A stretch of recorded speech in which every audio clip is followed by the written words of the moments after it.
To this day, he gave Jon Jones some serious fucking trouble, and Jon destroyed his legs. He needed double knee surgery after that fight. What was going through your mind when you did that jumping side kick? Looked like you were aiming for Thiago Santos' knee. Thiago was trying to break my jaw tonight. He was trying to give me brain damage tonight. A guy can give you a stutter for the rest of your life, or memory loss, and to even trade off using a limp for the rest of his life. It's just a game we play. This is one of the greatest quotes ever when he was in the press conference with Daniel Cormier after their first fight. He goes, I beat you after a weekend of and two back-to-back weekends.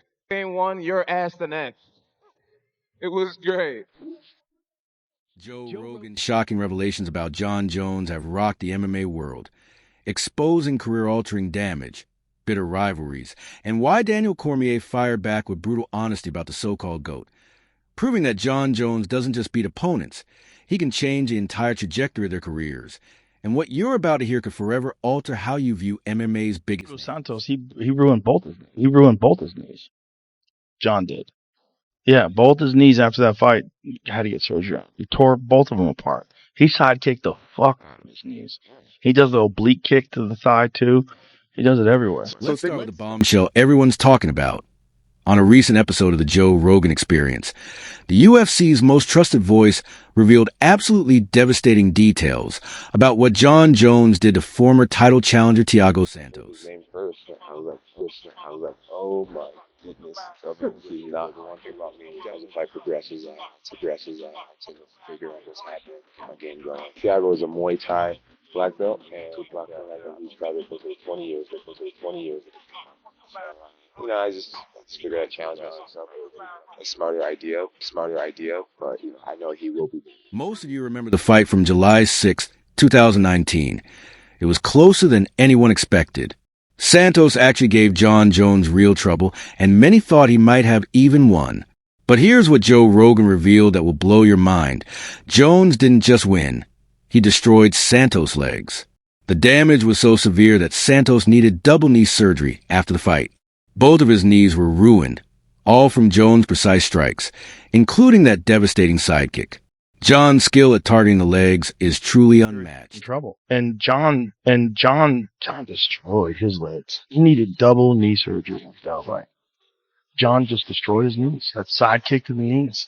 One of his, he tried to kick Jon, and Jon slid back and made a mess, and he hampered his stomach and legs. Both knees in one fight. And he really was never the same again. Think about that for a second. Double knee surgery. Both knees destroyed. This wasn't just a loss. It was career-altering damage that Santos is still dealing with today. The proof is in the numbers. Since that Jon Jones fight in 2019, Thiago Santos, once considered one of the division's most dangerous knockout artists, has won just one fight in over 5 years of struggling to regain the form he had before stepping into the octagon with remembers more than Rogan. We go to dinner after the fight. Yeah. And he'll be talking about events. At UFC 15, and I'm like, UFC 15? Was that 2004? This is the Jon Jones effect. He doesn't just beat you. He fundamentally changes who you are as a fighter. Time to thank Daniel Cormier for being my biggest rival and motivator. Daniel Cormier, guys, he has absolutely no reason to hang his head. He has been a model champion, a model husband, a model father, teammate, leader, and I aspire to be a lot more like that man because he's an amazing human being. Unfortunately, we were opponents, but outside of that, he is a true champion for the rest of his life. But that's not even the biggest story. Daniel Cormier, Jon Jones' greatest rival, recently appeared on Shannon Sharp's Club Shay Shay and dropped a bombshell that has the MMA world divided.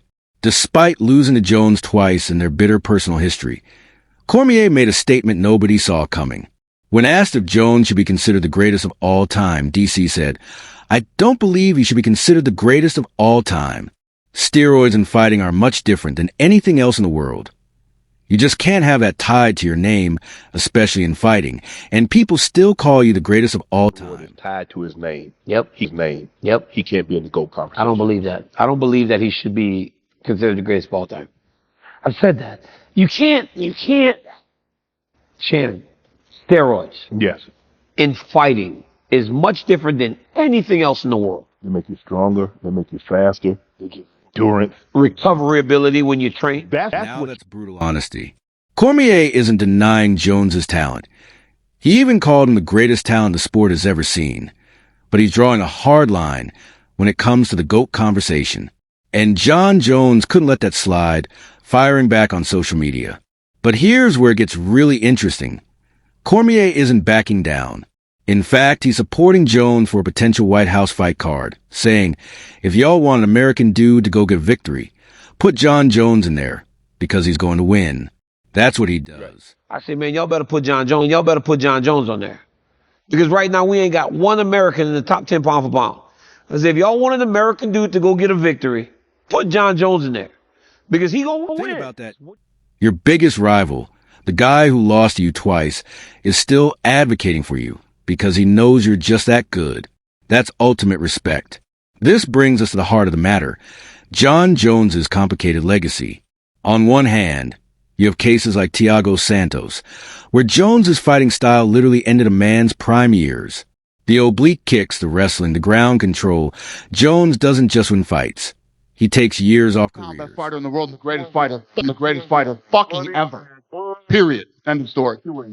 This fucking guy destroyed the best heavyweight in the division. Easily made it look like nothing. Hello, John. I have nothing against you personally, but I just think I'm better than you. I just know that I can beat you in a fight.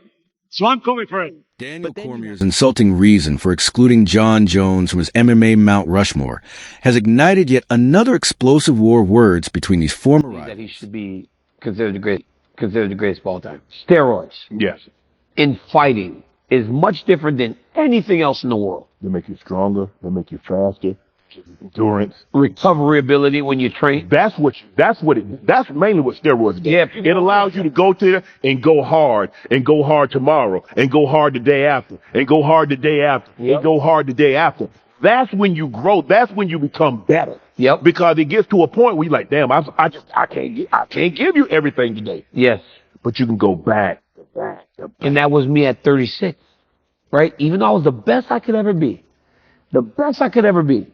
I'm working as hard as I could ever work in my life, knowing that I have to be ready.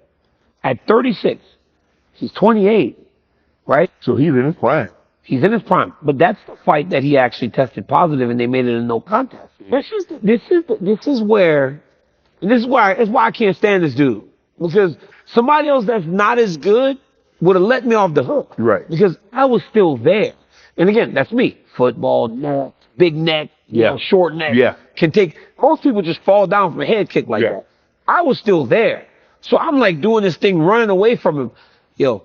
Daniel Cormier's insulting reason for excluding Jon Jones from his MMA Mount Rushmore has ignited yet another explosive war of words between these former rivals. Give me a Mount Rushmore fighter. Demetrius Johnson. Okay. George St. Pierre. Okay.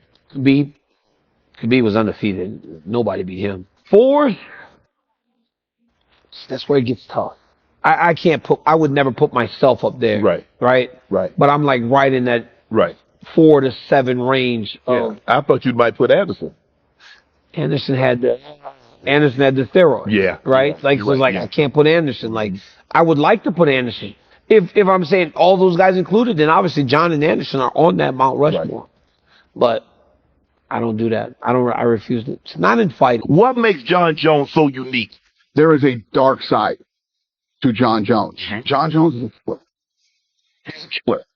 When him and Cormier were in that interview, and they thought that the cameras were off. Right. And they start talking to each other back and forth. Jon Jones is fired back after being completely shut out from Daniel Cormier's Mount Rushmore over steroid test history. And he did not hold back.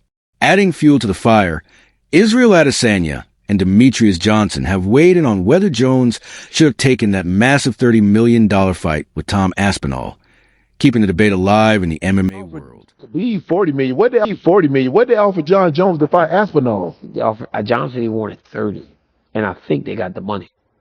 They got 30 for him, and he said no. Everything on the table. Yeah. Would you have rolled it for $30 million? Yeah, bro. Yeah. Even if I was in a fighter for $30 million, I'd get my ass kicked for $30 million. Okay. And like I said, for $30 million, but I don't know how Jon Jones' body feels. Daniel Cormier's insulting reason for excluding Jon Jones from his MMA Mount Rushmore has ignited yet another explosive war of words between these former rivals. Yeah. Right? Like, it was like, right? Like, it was like, I can't put Anderson. Like, I would like to put Anderson. If I'm saying all those guys included, then obviously John and Anderson are on that Mount Rushmore. Right. But I don't do that. I refuse to. It's not in fighting. Barry Bonds was a Hall of Famer before he even went to San Francisco. Correct. Right? Yeah. Plus, he's hitting with a baseball bat. He's not punching someone in the face. What does it feel like? Stick around, because his rivalry has reached another boiling point, and you won't want to miss Jones's savage response. It all started when Daniel Cormier appeared on Shannon Sharp's Club Shay Shay podcast and was asked to name his MMA Mount Rushmore, the 4 greatest fighters of all time. DC's picks were Demetrius Johnson, Georges St-Pierre, Khabib Nurmagomedov, and for the 4th spot, either Chuck Liddell or Randy Couture. But here's the kicker. He deliberately excluded both Jon Jones and Anderson Silva, citing one specific reason. Anderson had the steroids, so I can't put Anderson. I can't do that, not in fighting. And I don't believe Jones should be considered the greatest of all time. Steroids and fighting are much different than anything else in the world. You just can't have that tied to your name, especially in fighting, and people still call you the greatest of all time. If you enjoyed this breakdown, smash that like button, subscribe for more explosive MMA content, and turn on notifications so you never miss a fight update.